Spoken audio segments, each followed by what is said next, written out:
Welcome to CM TV Telugu.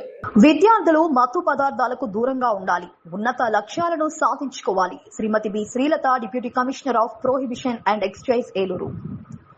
ఈ రోజు మాదక ద్రవ్యాల అక్రమ వినియోగం పర్యవసనాలు అనే అంశంపై బీటెక్ మొదటి సంవత్సరం విద్యార్థులకు మీ కళాశాల తాడేపల్లిగూడెంలో నిర్వహించిన కార్యక్రమంలో ఆమె ముఖ్య అతిథిగా పాల్గొని విద్యార్థులు ఉన్నత లక్ష్యాలను కలిగి ఉండి చదువుపై దృష్టిని సారించి ఉజ్వల భవిష్యత్తుకు పునాదులు వేసుకుని కష్టపడి చదువుకొని వారి లక్ష్యాలను చేరుకొని మంచి పేరు తెచ్చుకోవాలని శ్రీమతి బి శ్రీ లక్ష్మి సూచించారు. గంజాయి తదితర మత్తు పదార్థాలకు అలవాటు పడితే కలిగే అనార్థాలను విద్యార్థులకు వివరించారు. ఆర్థికంగా, శారీరకంగా, సామాజికంగా, మానసికంగా వారికి కలిగే అనార్థాలను విద్యార్థులకు వివరించి వారి లక్ష్యాలపై దృష్టి సారించి ఉన్నత స్థితికి చేరుకొని వారి కుటుంబ సభ్యులకు మంచి పేరు తెచ్చుకోవాలని ఆమె సూచించారు.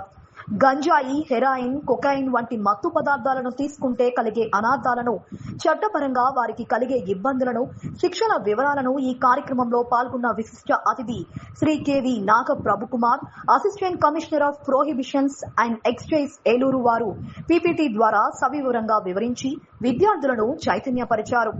మరో అతిథి Shri B Subbarao, district prohibition and excise officer, Paschima Godavari జిల్లా మాట్లాడుతూ ఈ వయస్సులో వ్యసనాలకు సులువుగా విద్యార్థులు ఆకర్షితులవుతారని, డ్రగ్స్ తీసుకోమని ప్రోత్సహించే వారికి దూరంగా ఉండాలని, వారి వివరాలను కళాశాలలో అందుబాటులో ఉండే డ్రగ్స్ నిర్మూలన కమిటీకి తెలియచేయాలని శ్రీ సుబ్బారావు విద్యార్థులకు సూచించారు.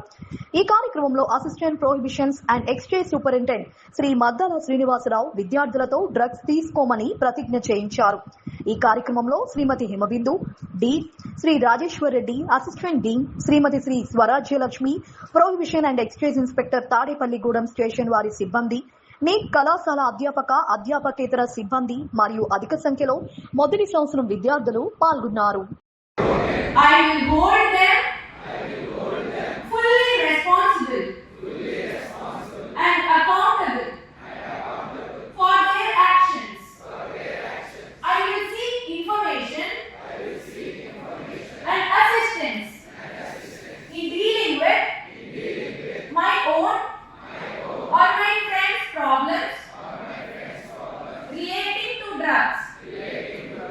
I will not accept the use or the sale of drugs in the community.